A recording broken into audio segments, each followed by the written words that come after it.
the complexity, the systems that we've brought together in this one place to do something that very few places in the world do. Launch humans to a low Earth orbit, and hopefully with the new program into farther reaches of space. So when you go to a system or a place like that, you can't help but be overwhelmed. Every space shuttle mission began with a fiery liftoff from Launch Complex 39 at NASA's Kennedy Space Center. The launch complex for the space shuttle had two pads, Pad A and Pad B.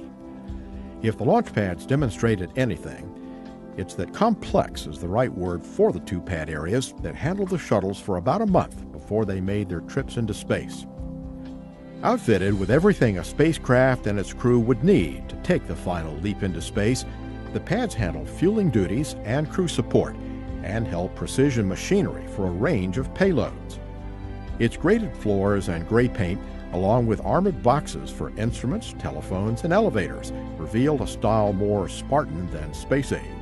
You always find something that you didn't know. You've got so many systems.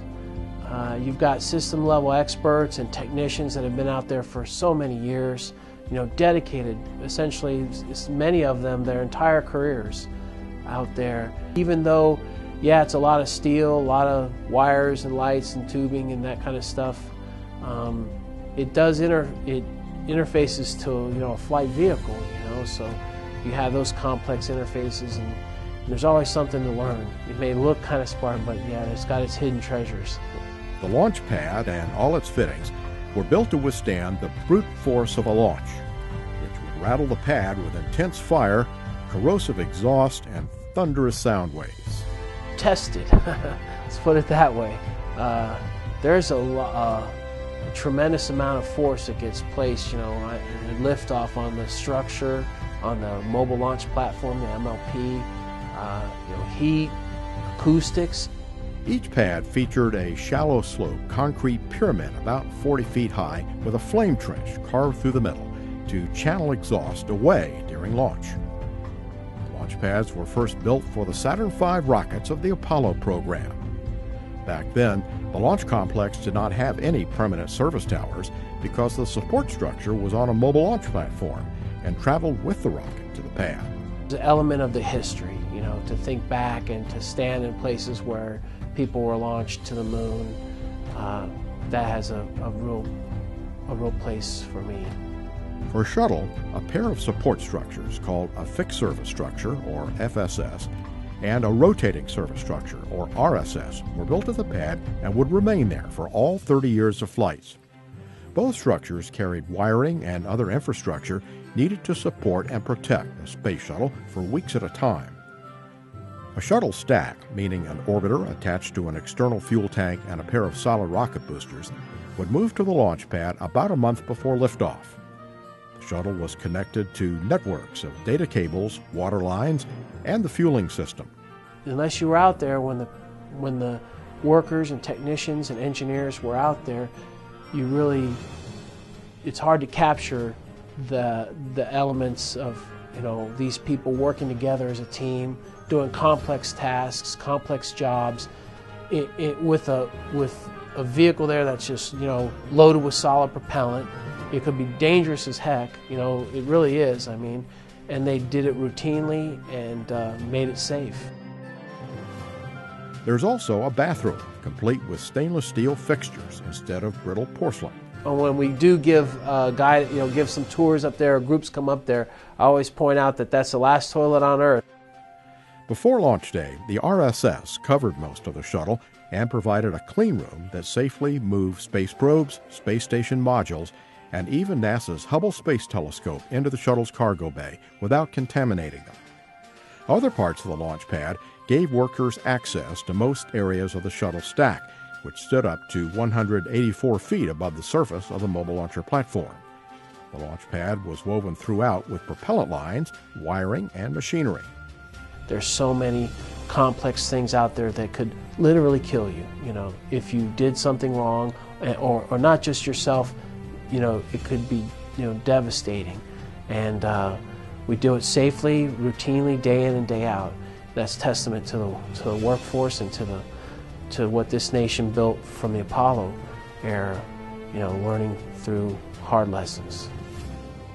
Launch day was also when most of the structures at the pad came to life, mostly by remote control to keep people a safe distance away.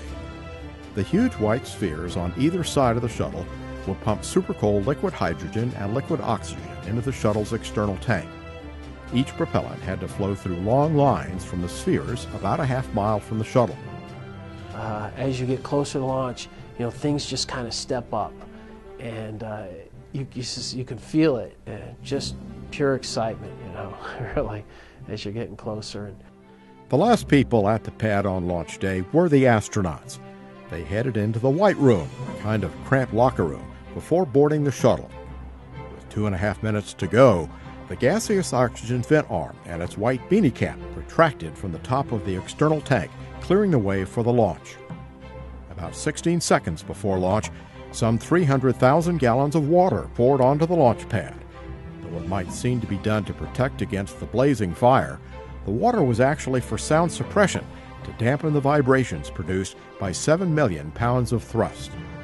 The fire and thunder would produce a show unlike any other. Go for main engine start. We have main engine start. 2, 1. Booster ignition and the final liftoff of Discovery. A tribute to the dedication, hard work, and pride of America's Space Shuttle team. The shuttle has cleared the tower. Some of our team would work late shifts, so you kind of had to go home and sometimes, you know, watch it from the river, just like the other folks would, or something like that, which I actually kind of enjoy.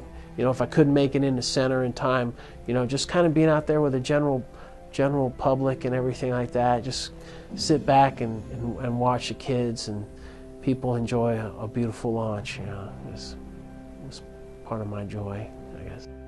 Now that the space shuttle is retired, the pads are being prepared for another transition.